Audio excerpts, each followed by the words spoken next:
বন্ধুরা, আশা করি আমরা সব ভালো আছেন। আমরা দেখছেন জয়দেব এক্সক্লুসিভ ইউটিউব চ্যানেল। তো ইতিমধ্যে জানেন যে সুপ্রিম কোর্টে এদিনের শুনানি ছিল 26,000 চাকরি বাতিল মামলার রায়।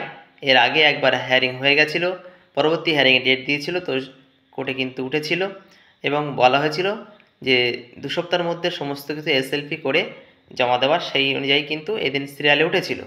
কিন্তু বিচারকরা জানিয়ে দেন যে এই মুহূর্তে সম্ভাবনা হচ্ছে না, নেক্সট 2 সপ্তাহ বা 1 সপ্তাহের মধ্যে কিন্তু পরবর্তী হিয়ারিং হবে।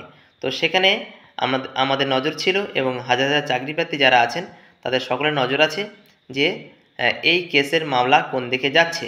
তো ফাইনাল একটা রায় ঘোষণার অপেক্ষায় সবাই ছিলেন। সেখানে চাকরিহারাদের অনেক মামলাকারী ছিলেন, অনেক ক্যান্ডিডেট ছিলেন, ঠিক আছে। এবং পাশাপাশি যারা চাকরি ক্যান্সেল করতে চান, অর্থাৎ বিরোধী পক্ষের আইনজীবী এবং ক্যান্ডিডেটরা কিন্তু অবশ্যই সেখানে ছিলেন।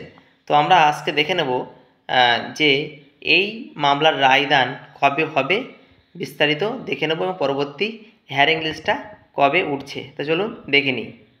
তো আমরা সরাসরি চলে যাব সুপ্রিম কোর্টের যে ওয়েবসাইট, সেখানে গিয়ে আমরা ডায়েরি নাম্বার দিয়ে সার্চ করব। সার্চ করার পরে কিন্তু আমাদের কেস নাম্বার সমেত, ডায়েরি নাম্বার সমেত সমস্ত টপিক আমাদের সামনে চলে আসলো। তো দেখুন আমাদের ডায়েরি নাম্বার এত, ঠিক আছে। এসএলপি নাম্বার 009586, ভেরিফাইড অন 26/4/2024,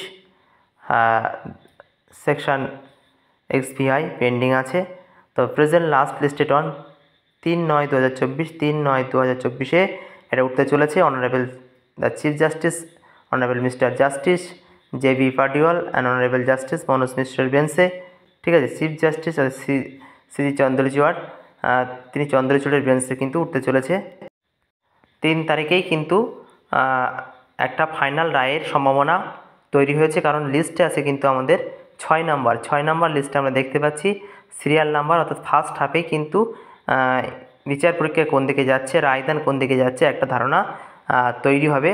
কারণ ইতিমধ্যেই জানিয়ে দিয়েছিলেন কোর্টের থেকে প্রধান বিচারপতির বেঞ্চ যে একটা কমিটি গঠন হবে বা বোর্ড গঠন হবে। সেখানে কিন্তু দুই পক্ষের মতামত 5 পেজের মধ্যে সমস্ত কিছু কিন্তু তাদের কাছে উপস্থাপন করতে হবে। তো সেই হিসেবে তাদের কমিটির কাছে বা বোর্ডের মেম্বারদের কাছে অবশ্যই সমস্ত কিছু জমা দেওয়া হয়ে গেছে এবং সেখানে উপস্থিত হচ্ছেন বারবার উভয় পক্ষের আইনজীবী এবং পাশাপাশি ক্যান্ডিডেটরা। তো ফাইনাল ডিসপোজাল আর অ্যাডমিশন স্টেজে আমাদের সবার নজর ছিল যে 26,000 চাকরি বাতিল রায়ের মামলা কোন দিকে যাচ্ছে, ঠিক আছে। হাজার হাজার ক্যান্ডিডেট এই রায়দান দিকে তাকিয়ে আছে।